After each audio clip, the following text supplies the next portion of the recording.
Hey everybody, Charlie Chitwood here. It's time for another edition of Inside Lion Athletics. Man, we're getting down towards the end of the semester.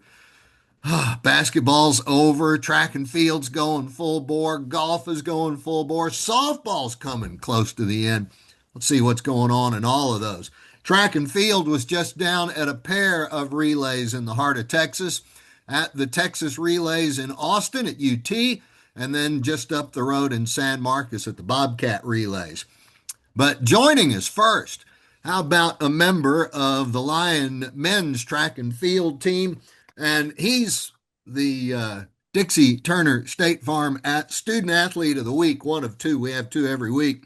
But Jonas Gran, first off, congratulations on being tapped for the honor. And secondly, man, you got around everything fast down in Austin, didn't you? Thank you. Yeah, it was a really, really nice competition. How had you ever run? I guess you did last year, perhaps, when Lions were down at the Texas Relays. But had you ever run before a crowd that big anywhere else? So I think the biggest one I had so far were Swiss Championships, Mm-hmm. um, in the like it's a big stadium in Zurich. That was probably the biggest crowd. But Mm-hmm. the stadium in Austin is beautiful with the view of Austin. And the first day we had like really nice weather, so that was like a really, really nice place to compete. That must have been Friday, because That Saturday it was not very good weather. Oh, actually, it was Wednesday. I competed Wednesday, Thursday, and Oh, then okay. Friday, Saturday was like only the sprint open field events. Okay. Well, tell us a little bit about how your event went. That was the heptathlon or pentathlon. Help me out. Decathlon, Pentathlon, Decathlon, and decathlon. you Yes. finished fourth in that, Yeah. 7,302 points. East Texas A&M, whether it was A&M Commerce or even East Texas State before that, we've always had some pretty good decathletes and heptathletes. Did you know about any of that? Did that play into any of your decision to choose commerce? So I know Florian Obst. Hmm. He's also German. I know he Yeah. was here before. He scored 8,000 points. So that was obviously like one other reason why I chose commerce. So. Okay. Well, how did your events go? Talk a little bit about the 2 days competition. Most people were talking about a 30 or a 2 minute event, and you got 2 days to do all of Yeah. yours. So the first day went pretty good. Like overall, it was like a really solid day. Like all five events, I was pretty close to my PR, and Hmm. that's basically what like every decathlete wants. You just want like solid events all like through both days, and Hmm. just some peaks up or maybe a peak down. But day one was like I started off really good, close to my 100 PR. My long jump was close to my PR, and then same as shot put, high jump, and the 400. So I was like really happy with day one, and that just like motivates you even more for day two. And then day two started a little bit rough. Like we had a lot of rain in the morning. Um, so hurdles and discus were a little bit like I lost a little bit points there. Hmm. Especially on discus because I had two fouls and then I had a little bit pressure to score on the last throw. But then Hmm. pole vault was a solid score. And then the highlight was javelin. I threw 62 14 meters. Hmm. That's a 2 meter PR for me. And I was really, really happy about that. And then it always ends with the 1500, either you like it or not. But Hmm. then at the end, I'm really, really happy about the 7-3. So That's awesome. Um, you're competing. It's not like our old Lone Star Conference days. You're going up against other competitors from Iowa. That's the University of Iowa, Oklahoma State. I imagine Texas was there, weren't they? they had two guys entered, but they didn't compete. I don't know why, but yeah, they're like some big schools, big names, but Did you recognize anybody that you had competed against before, overseas or here in the States? This is your second year in commerce.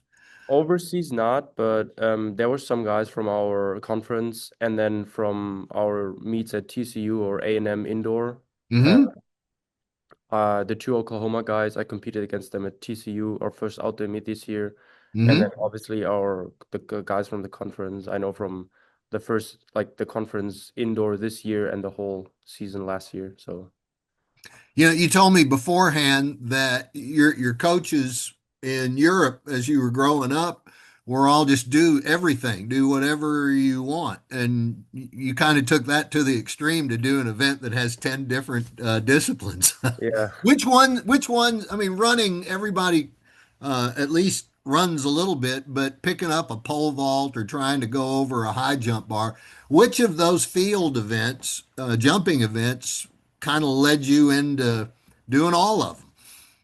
I think it's the pole vault because like when I was younger, we just started with like running, long jump, high jump, like throwing weighted balls. But Mm-hmm. like I think as soon as I started pole vaulting, that was like the point where I know that everything is going towards the decathlon. Mm-hmm. Because the pole vault is a very hard event. It's like very, very technical and it Mm-hmm. takes like a lot of time to actually be able to jump. Like, so I think that was the point where I knew like, okay, I'm going towards the decathlon, and then it's just year by year, you just keep training, training, training. Um, and then at one point, like I'm here where I'm today, and I still love it. It's a lot. It's a lot of training, and those 2 days are really, really hard. Like, but I still love it. So That's great. And then you got some of your teammates down there to help get you around the track or a yeah. little bit higher in the air, right? That's awesome stuff. So, how do you like Commerce and North Central Texas, Northeast Texas? It's a little Um, different from Switzerland. it's very different to be honest. Like it's very flat, like no mountains, and Switzerland is like known for the mountains. So that's Hmm. like for sure one thing I'm missing. But it's really nice just to like experience something different for a few years. Like especially I told you earlier, the college system, we don't Hmm. have that back home. So that's like for sure one thing like I'm really enjoying here because it just helps me for my academic and for my sport just to grow in both and be able Hmm. to do both at the same time. So, the stuff that you really like doing off the field is in research. What kind of research are you working on? Right now, I'm not like working on a specific research. I'm just doing Hmm. my bachelor in biological science, but it's all going towards like cancer or research about like bacteria and every stuff like that, antibiotics, and that's like for sure one thing I'm interested in. So, Very cool. All right. What do you think about Texas barbecue? oh, I love it. It's That it's great. I've is been the to, perfect and most expected I've been too response. many times to good places. Getting a good smoked brisket's that's a pretty Yeah. good slice of meat. You'll have to stop in Jefferson sometime on the way through. We got it here, buddy. All right, Jonas. What's up next? Hey, I mean the season's not over. Y'all are just really getting rolling in outdoor. Yeah, some the multis that didn't compete last week, Hmm. they traveled 7 minutes ago. I'm traveling tomorrow to College Station just for today's like my recovery week. Hmm. Take a little bit easy. I'm throwing the jab and the shot at College Station. And I'll probably just train around those events on their track. And then I think we have 1 week off, then Rice, 1 week off, Arkansas, and then conference right after. So it's Very good. So you every never know. Sometimes that guy that's over there just throwing the javelin, he might be a decathlete in disguise. Is yeah. that how it works if you only choose to do one or two different events? Yeah. Yeah. And it's weird because for us it's like we warm up once and then we just have 5 events in a row, maybe do some specific warm-ups in between. But when I only throw the jab, to be honest, I always feel a little bit like lost because I don't know like what am I doing here? Because it's just like one event and nothing else. But Okay. Man, that's great stuff. Man, what a great window you've given us on what you're doing on behalf of Lion Athletics and yourself. and your Thank you. teammates. It's Thank great you. stuff, Jonas. We'll see you on campus soon, huh? Yes. All right, we're going to Perfect. line up here. We Thank got you. to take a break and get on some more Inside Lion Athletics. Jonas Gran, Thank you for great having me. job down Thank at the you. Texas Relays. It's good to visit with you. Thanks. Welcome back, everybody. More Inside Lion Athletics. We were just talking to Jonas Gran, one of our decathletes that did really well down at the Texas Relays. The guy that sent him there, and not more than a few other people, head coach George Pincock. You had a busy week down there on I-35. Fortunately, just a short stretch of it. It's short, but it's a very busy stretch. So depending on the time of day, we made some long trips back and forth between there. I'm just thinking, do you have a personal record for one stadium to the other yet? You told me it's like the Fastest or 11th slowest? time. But I can. Here's a good one you might like. Uh, Okay. so the morning we took Jonas, I think it was that first. It would have been Wednesday morning. Hmm. I think that morning it took me almost an hour and 35, an hour and 40 minutes Ooh. from San Marcos up to Austin. Oh, And I dropped him at the stadium and I watched his first event. All right, it was probably the second day. So this would have been Thursday morning. Watched his first event, and then I had to flip around and get down to the other stadium. So an hour and 35 up and about 35 minutes the other way. So wow. like just complete opposites with the traffic. Golly. That's just well, at first everybody I guess was going to Austin, Yeah. and then they were still headed in the same direction after that. Oh, that traffic down there is crazy, isn't it? Yeah. So, how do you say this is one of the best trips down there ever for Lion Athletics? That's 11 years worth. Yeah. Again, I think, the nature of Texas relays and the way the schedule's set up, um, the first couple days, there's a lot that generally happens in the morning, Hmm. kind of before the noon, 1 p.m. And we've never really performed great. We've kind of, I wouldn't even say we've performed poorly, but we've always just kind of had some average morning performances there. But this year, I thought we performed really, really well. Our women's hurdlers hurdled well. Our men in the 100-meter dash sprinted well. Our 4x1s, that's probably the closest we've been to qualifying.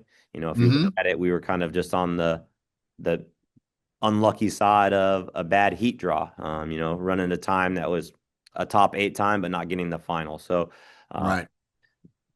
that's really good. Obviously, Jonas in the decathlon, uh, personal best there is a great way to start the week. Shane West on the Thursday night, kind of getting things rolling with another school record. Just an overall really solid weekend at Texas Relays. That's great. What was Shane? What was his event? 400 hurdles. Okay, cool. Man, those guys can Tough go. day. Tough one. Tough That one. makes think back to Edwin Moses and Yeah. Ronaldo Nehemiah. That's a long time ago. So, what about Bobcat relays? We. Yeah, no, there's really good stuff there too. A big mark out of one of our new guys, Jamel Ward, um, in the long jump. Out over the 770. But saw some good high jump performances that kind of creeping up that regional list.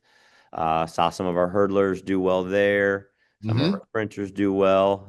Another good run out of miles. A little bit tougher conditions on the Friday and Saturday down in San Marcos, a little more rain down there. Hmm. But again, just overall top to bottom, I thought everyone came out and competed at a really high level across both meets. Well, Jonas wasn't the only track and field standout to be recognized this week, student athlete of the week on the women's side. And I'm going to try this. Got, Sanae Hasnui. I think that's right. Wow. I'll Oh, collect yeah, my prize when I get there. yeah. Again, one that slipped my mind. Yeah. What was her event? How'd she do? So, we typically haven't really run many athletes in the Friday night section. Mm-hmm. Um, no, excuse me, Thursday night section of the distance carnival they have at Texas Relays. We've Mm-hmm. never got anyone in. This year we did. We had 2 people in the 1500. Sine and Anette. Uh-huh. Both ran really well, but it was a race that kind of got out and slowed down and kind of turned a little bit more strategic. Uh-huh. Um, Despite that, Sine still set the school record, um, but was kind of hungry for a bit more, and we hadn't planned on it, but we got her into the race the next day at Texas State. Uh, Uh-huh. and she went for it and ran about 10 seconds faster and broke her own school record. So really good, really good stuff for, her first time kind of on the track in that main event this year. That's pretty impressive stuff. How did she place? I mean, was her personal record good enough to medal or Yeah, uh so did she ended up being, I think, first or second at Texas Relays. Uh, mm-hmm. it wasn't first. I think it was second. Kind of came down to a sit and kick race. And then Yeah. same thing at Texas Relays, or Texas State, excuse me. Mm-hmm. Was second to the young lady from Corpus Christi, who's multiple time conference champion, and they kind of ran it down to the line. Oh, that'll be fun. I was Yeah. trying to reel in that one ahead of you, right? Yeah. Yep. Hey, tell us a little bit about uh well, I lost that one. Never mind. Oh, here it is. Yeah. So you're talking about a tactical race versus just a pure speed race would be my guess at the other choice. How long into a 1500 do you figure out that it's one style or the other? You know right away. Okay.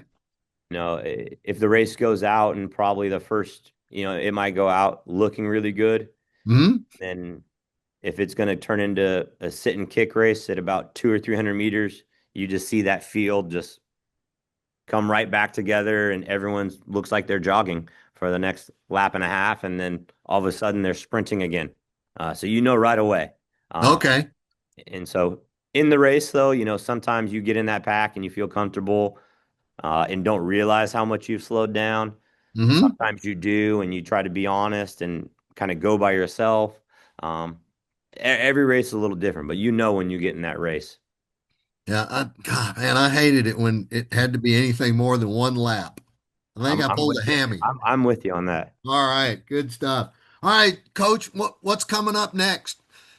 Yeah, we head down to College Station, big invitational, the 44 Farms Invitational. Hmm. Uh, get some action going tomorrow with a few decathletes and heptathletes, Hmm. and then the majority of the group join on Friday and Saturday for what should be a really good meet. And like pretty much any other meet down here in the South, we're almost always going to see somebody from the Southland Conference, right? Yeah, so I think we'll see some athletes from Lamar, Incarnate Word, Corpus Christi. Um, Yeah, probably your South Texas, Southland schools will be there. SFA will probably have a handful of kids there as well. Okay. But yeah, we'll see them and we'll race them. Hey, at these early outdoor meets, it's kind of when your rivalries with your conference opponents kind of build up a little bit, isn't it? Yeah, yeah. I mean, I'm the coach that I'll race anyone anytime, but I Hmm. also don't want to race anyone anytime. Um, like you kind of get tired of seeing them every weekend and having them, but it's good, and we're fortunate that we have a schedule that allows us to go to some of the best track meets in the nation. Um, so as local as this is, it's still a really big meet. You have Notre Dame coming down, you have Harvard coming in, uh, Hmm. USC was there last year, so there's enough other schools to kind of take your focus off of that conference competition and uh, kind of keep you focused on the bigger picture until it's conference championship. Yep. Okay. I remember some of those, of course, at a much lower level, but Uh, you see people over 2 months of outdoor season, and then you got to run against them right. for all the marbles. Yeah. And it's kind of fun stuff. What else is going on in the wonderful world of track and field? I mean, we just again this week, and we'll have a week off, so I think some of us are, really, really, really geared up for this weekend. Kind of put a great effort in, and then come back and get a little rest, recovery, and retool for kind of the transition to the championship segment of our season as we prepare for Southland Conference and West Regionals. Okay, good enough. Hey, Jonas did a great job. We had him on right before you. It was great visiting with him and learning about his viewpoints He's a on smart guy. on the life. Yeah, good stuff. And obviously talented. So, Yeah. all right, Georgie, we're going to let you go here. Well, Lions up. That's what we know from track and field, and they're still going strong. We'll take a break here on Inside Lion Athletics and be back after this. Hey, folks, welcome back. More Inside Lion Athletics. We get from the thin clads over to the softball diamond. Head coach Brittany Miller's here to talk to us about A&M Commerce softball. Lions, tough trip down on the road to Thibodeau, but coach, you still got little bright spots shining all over that roster of yours. Tell us a little bit about the trip, but then we're going to start getting to some highlights. Yeah, I mean, it was rough. Obviously, we want to come out with wins, but we're still having small wins, even though it's not coming up on the scoreboard, which is still exciting. And, it's all part of the process and part of the journey that we're on. So, we got some of them swinging the bat better than they have been recently, so we're excited about that. Pitching keeps having some really good innings, and it's just that one inning that kind of keeps catching us. So, really focusing on that this week as we've been preparing for SFA. But all in all, I mean, we got to keep learning, we got to keep working, and we got to keep growing. So that's what we're going to continue to do. Coach, you said SFA was somebody that's gettable. What gives you the confidence, and how do we get them? I think we've had plenty of time this week to be able to reset. We were able to have a full week of practice, and our outfield keeps doing well and going catching the ball, throwing people out. We're communicating well with our infield right now. Pitchers were able to throw live a little bit this week. And if we stick to our game plan, then we'll be okay. Eliminate the walks, keep the ball in the park, and ultimately we just got to score some runs. So um, SFA, they come, they swing, they're scrappy. They're gonna come out ready to compete. So we just gotta come out, compete, and be ready to go. Coach, you mentioned your outfield in that bit, and that's been one of your strong suits defensively this year. There's more to talk about besides just them, and we will. But KK Kosick in right, Emma Rodriguez in center, and Bella Arzola in left. A, they don't waste time getting to a ball, and Yeah. B, they usually get it into the right spot for a relay or even a throw on down to home. Oh yes, I mean their speed has been tremendous out there. They're being able to run down balls, catch things that maybe don't seem catchable at the start, but they're tracking the ball well. They throw people out. They're hitting our cuts. They're doing a really good job for us out there, and it helps when they're upperclassmen and they've kind of been there and they know what they need to be doing, what they should be doing. So, it's been a real good bright spot for us for sure.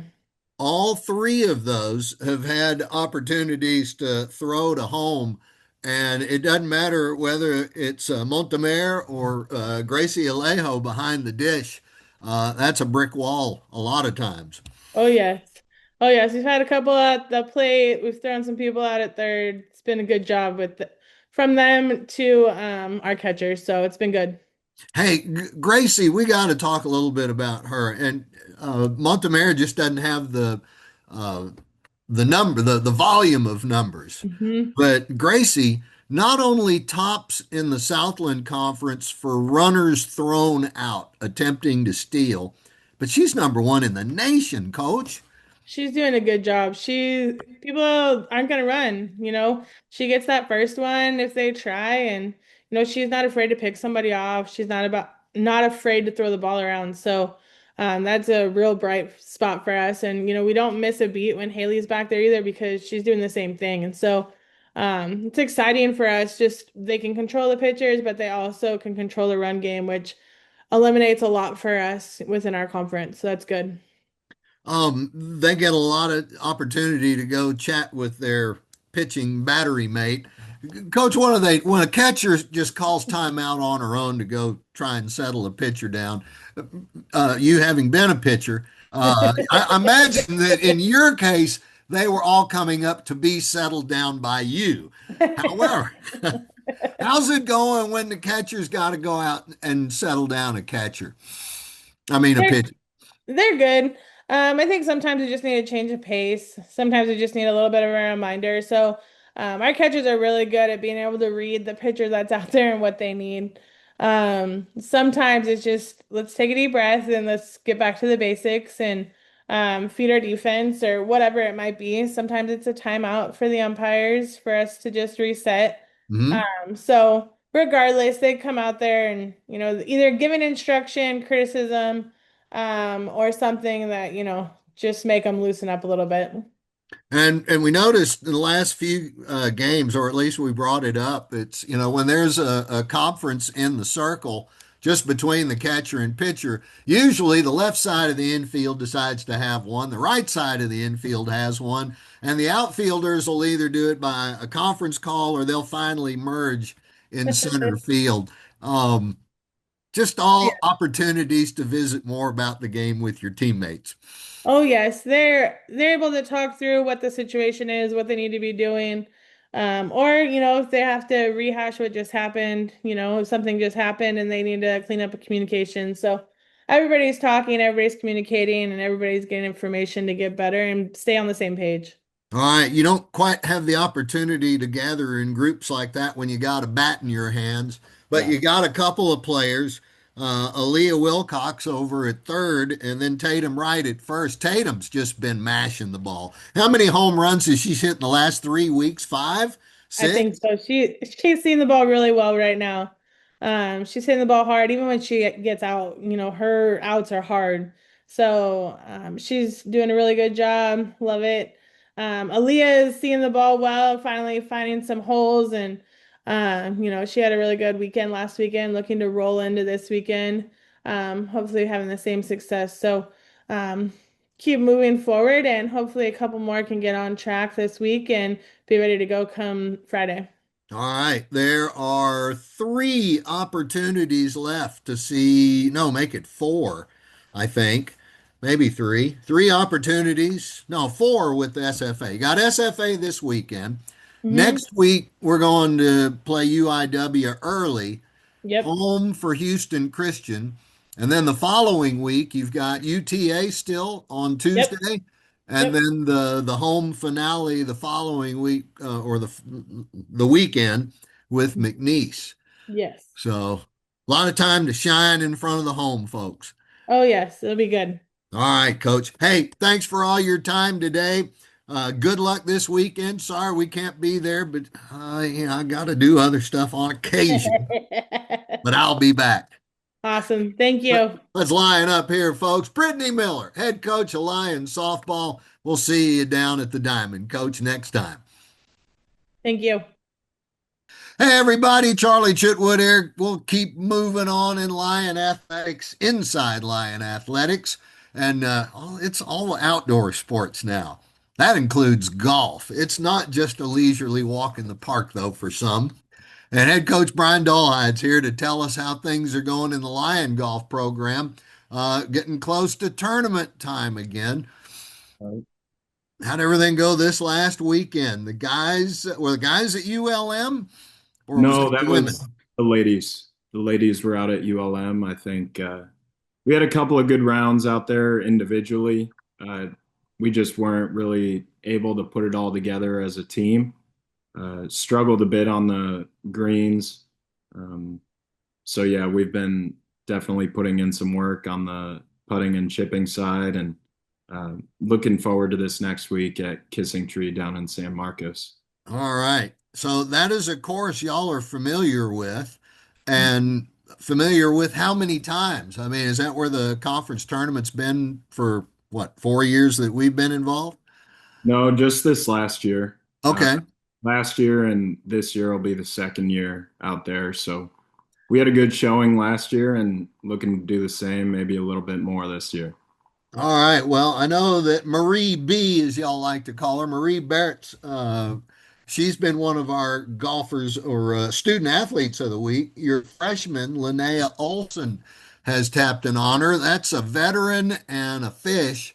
And then how's the rest of the team fitting in between them?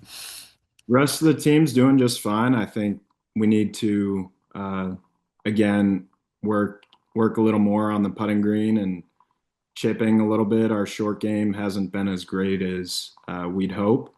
So, Hmm. just trying to fine tune a couple of things and get it dialed in for this next week. Okay.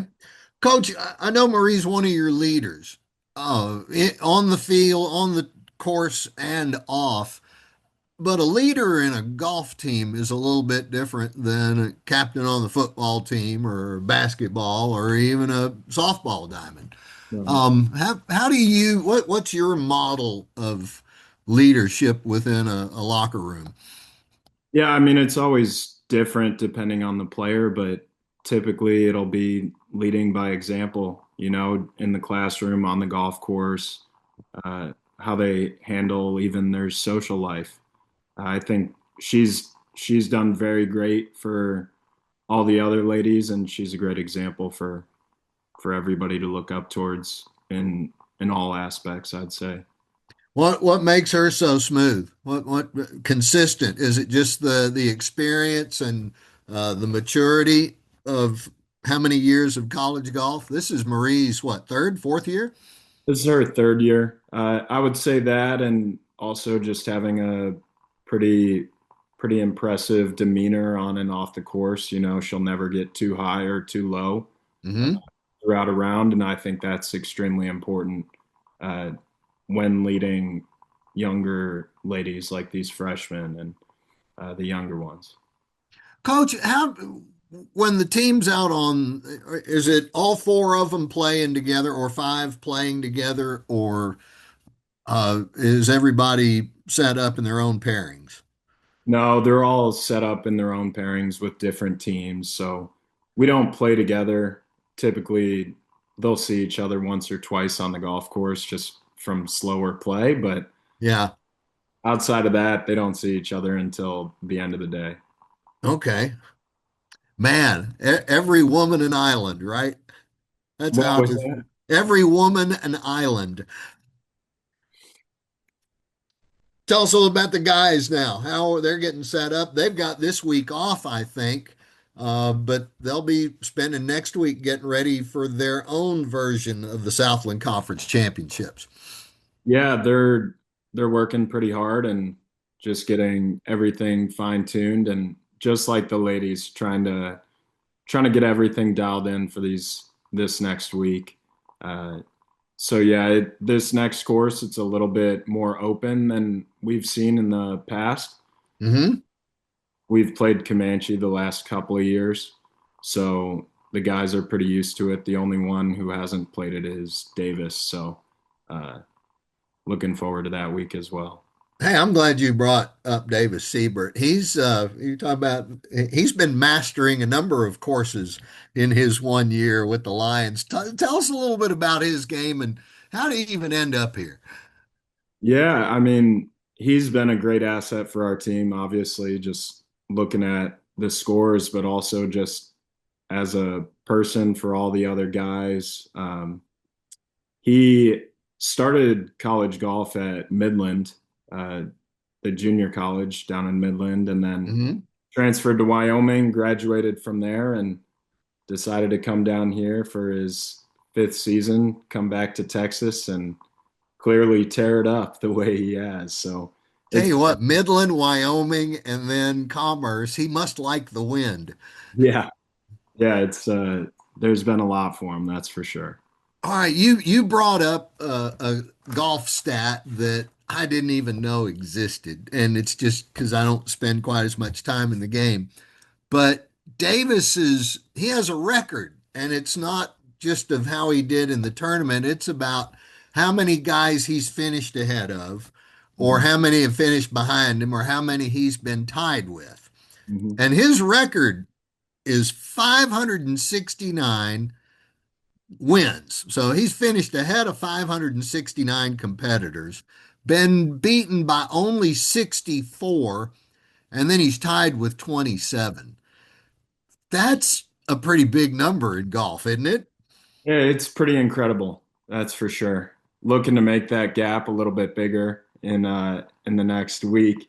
But yeah, it's been really impressive to be a part of, and really happy for him and the season he's had. Uh, Looking to keep it going.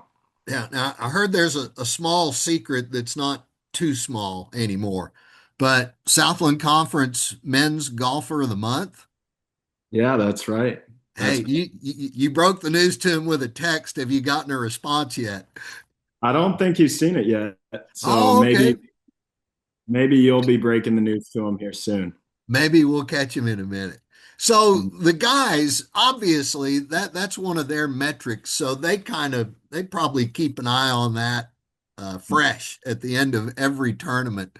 Um, how does that work in the mind of a golfer these days? Because I've always thought, and a lot of people, it's just about you and the ball. But mhm. in a competition, now you've got something that keeps up. Just be better than him. You don't have to be better than par, even, Yeah, I although mean that helps. it all depends on the golf course. I mean, like we were talking about earlier, Davis has played every tournament this year under par besides one, and that one was two over par. So um, he's had a pretty phenomenal year, and I think you know it's nice to look back at, but you know it's always moving on to the next one. You know, looking at the past doesn't really help too much when you're about to prepare for another tournament. So Yeah, it's I'm like that next shot. You need to forget the last one, good or bad. exactly, yeah. All the guys they're aware of where they stand throughout the year, but uh, we still got one more, Yeah, and then potentially more after that. there you go.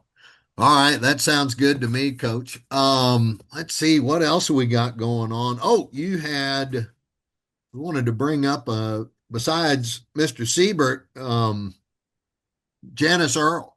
How's his game been going? He's showed up as one of the student athletes of the week. Yeah, Giannis, he had a great fall. Hasn't played up to where he was in the fall yet Hmm. this spring. Still got one more opportunity to get there, but yeah, really just working on his game, and same with Cooper, Matt Walters, Nike. Um, you know, everybody's just trying to fine tune what they have, and you know work on what they've been struggling with, just Okay. for come All together. right. Well, the way they get to work on what they're struggling with, talk about the different tools they have besides repetition to help correct those things. I mean, how much video do golfers watch of themselves these days? It all depends on the person. A lot of guys and girls are more technical, and a lot of them aren't. It all just depends, but each player on the team has a statistics program. We use Decade Golf. Hmm.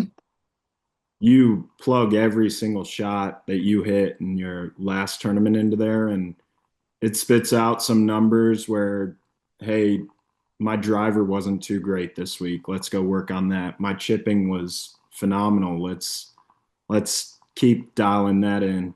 Uh, Putting was okay. It could be better. So I really think that's been very helpful for us. We're able to look at where we've struggled, where we've excelled on both sides, and um, able to really dial that in the weeks between tournaments. How long has that kind of technology and I won't call it a coaching thing because it's just, pigeonholing their performances, right? Mhm. Yeah, it's been around for a while. I would guess probably 10 years or so. Okay. But this is our first year using it. So yeah, I think it's been extremely helpful for both sides, and it's very informative, and I'm definitely looking forward to using that in the upcoming years as well. Do not put it on my game. Okay. Just don't. I mean, because it's going to come up with sell your clubs. That's Hey, I'm right there with you some days. So All right, man. Brian Dolehide, head coach of Lion Golf. We got to let him go because we've got Davis Seybert coming up next, and he's going to talk a little bit more about Lions golf on Inside Lion Athletics. Lions up, coach. Thanks for giving us your time today and go back to work. I know it's at the golf course, so Yeah, that sounds good. Oh, awesome stuff. Thank you so much for your time. yeah. Hey, folks, we're back. Just one episode, not episode, but one segment of this week's Inside Lion Athletics left. You've already heard us talking a little bit about this, Brian Dolehide and I, but Davis Seybert, part of the Lion men's golf team. And if you heard the earlier segment, you know he's at the top of the Lions golf team as far as performances this year. And Davis, can you give us a drum roll? He was just named the Southland Conference Golf Male Golfer of the Month. How do you beat that? I guess you got to win it all for the year, but Yes, that's sir. pretty Yes, cool, sir. Dave. Thank you very much. It's very means a lot. It's been a long season. We've been grinding a lot, and to be able to get an award like that, that's really really cool. Man, I bet your dad can't wait to tell everybody back at Salome Country Club. No doubt about that. Yes, sir. Awesome. I've joked with your coach, and you know it well too. If you grew up in Midland, Texas, playing golf, you learned how to play in the wind. Yes, sir. Yes, At sir. Wyoming, you probably played in the wind, Yes, and sir. you get the same in Northeast Texas as well. What are the secrets to playing in the wind and playing well?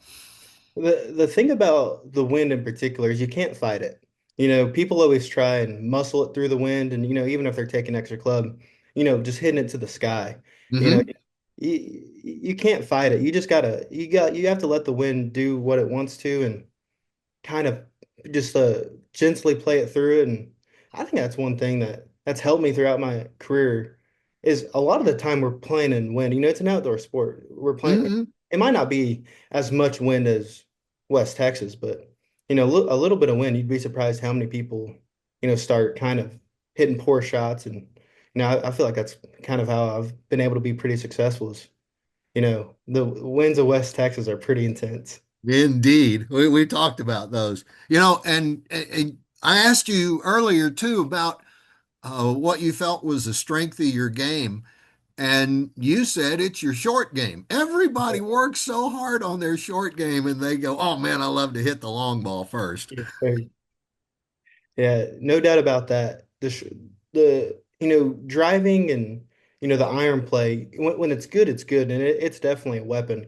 Hmm. Obviously, Rory McIlroy has made a career off hitting the driver and the long irons, but when those things, it's such a long swing, and we're talking about centimeters being off is the difference between being in a house and being in the middle of the fairway. So being able to be consistent with the shorter clubs and being able to, turn a bad round into a not so bad round and a good round into a great round. I mean, the short game's a really big part of it. And that's really how I've been able to, maintain some consistency throughout the year.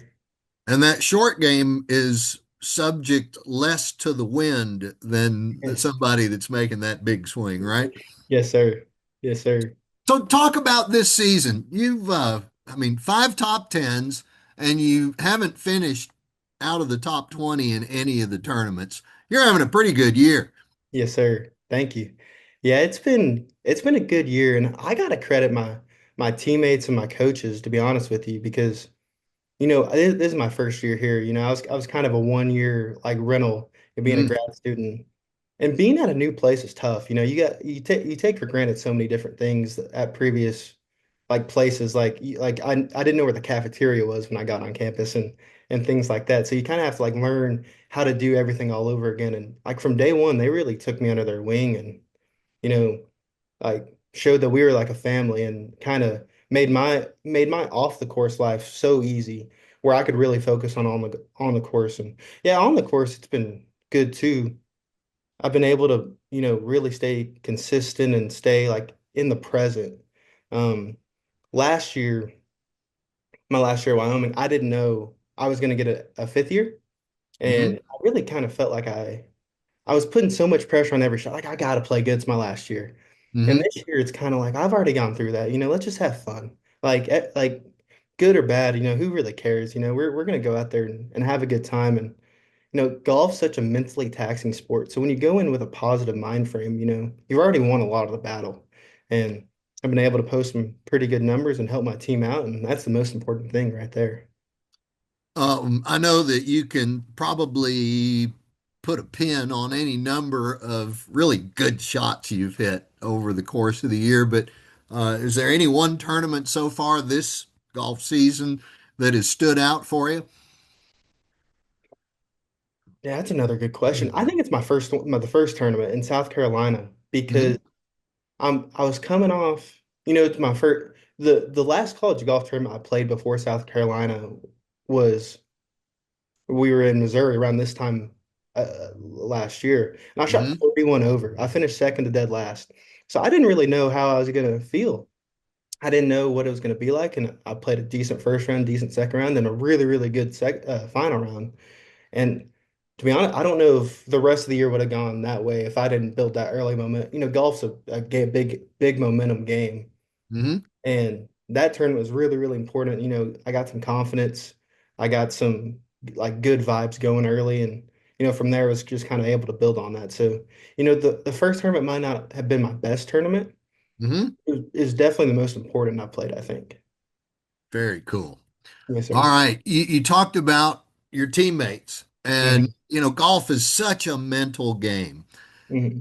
Y'all don't get to travel in a pack around the course together except when you're practicing. How do y'all support each other over the course of a tournament when you either may be on the track or not, or you might be close to them on the course or not? Yeah, absolutely. I I think you do see each other a little bit, and that's like kind of, in those 10-15 second interactions that you have, that can go a long way. Hmm. Like, hey, let's keep going. Like, I know it's not going, but let's keep fighting. And that's been big for me. I remember me and Giannis were standing on the tee box together, maybe 6 holes into the tournament at Bentwater, and Hmm. we were both 7 or 8. We were both in dead last. We were like 8 over through six. And we were just standing on the tee there together, and we are both like, "Hey, we're good. Like, we're good." We were pumping each other up a little bit, and from there, we both played pretty solid coming in. So it's those little 15 to 20 second interactions that you have that, I got some guys rooting for me, and I got some guys that are relying on me that where I need to, try to get this in the house in as few strokes as possible. Okay. Outstanding. All right, you talked about keeping your teammates loose. It's also a game that you can't get in there. A rah-rah speech Yes, sir. probably just jacks you up the wrong way. Yes, sir. How do you guys keep it loose? I think I've been blessed to have, a great group of guys this year. Yeah, my whole career, I've had a great group of guys, but this year, it's cool because everyone doesn't take it too seriously. And in golf, that is a bad thing, where you live and die by every shot.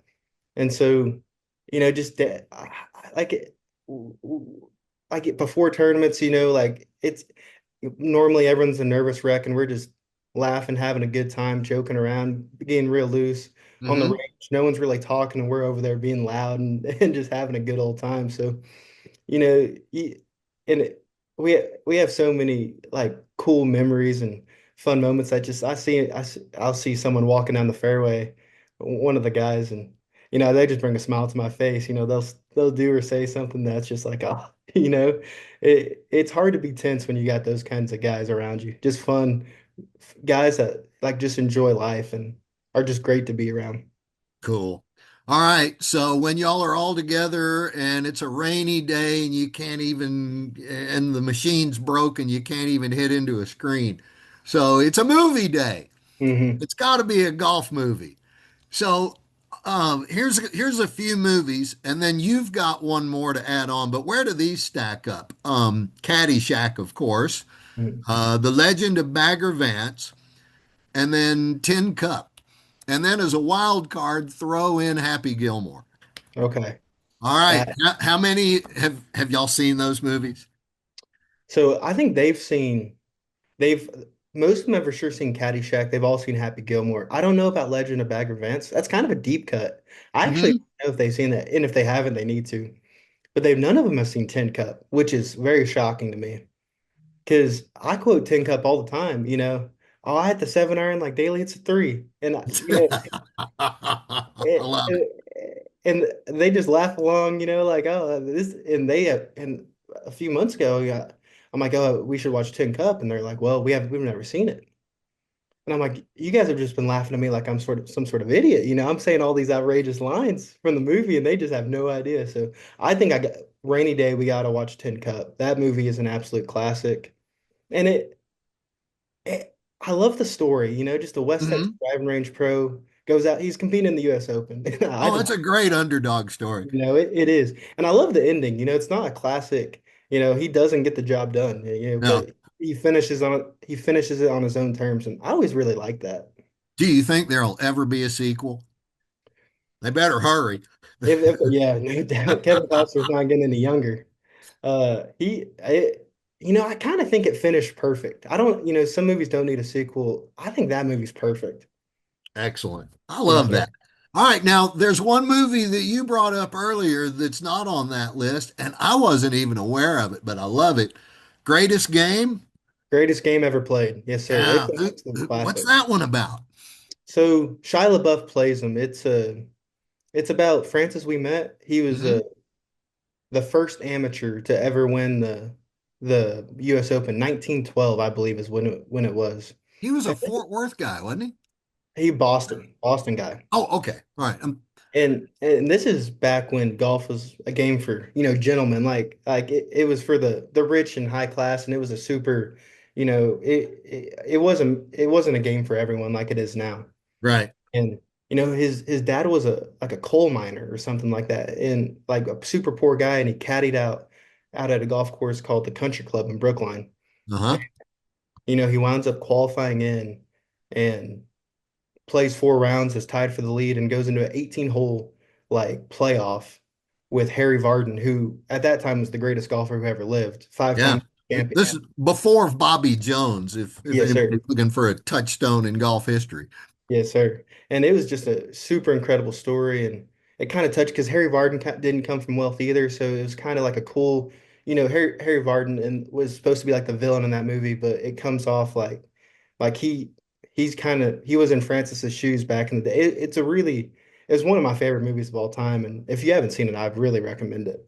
Gonna have to watch for that one. Yes, Hey, sir. we're gonna have to watch you play. What's coming up for you guys? I think y'all are just practicing next week, but then Yes, it's sir. off to the Southland tournament. Yes, sir. Big tournament. It's the one we trained for, the Southland. It's the big one of the year, and I'm really, really excited. I think all of us are peaking at the right time. And, you know, I mean, win or not, it's my last guaranteed college golf tournament ever. So I'm really, really excited and, not making it too much more than it has to be. And Hmm. one more opportunity to compete with these guys. And I'm really, really excited. All right, man. Hey, that's great stuff. I have enjoyed this visit so much Yes, because sir. we Me as covered a well. lot of ground. Yes, But hey, sir. you gotta go call your folks. So, let Yes, them know sir. you won that major award. Yes, Tell your sir. dad to watch out for the big box marked Fragile. No doubt. He's gonna love it going into work tomorrow. He's gonna be showing everyone. It's gonna be awesome. All right, man. Hey, we're going to line up here Sir. and bid it all adieu. Folks, thanks for tuning into this week's edition of Inside Lion Athletics. We got more to go. We'll do it again next week. Keep it right here and we'll see what's going on. Go Lions.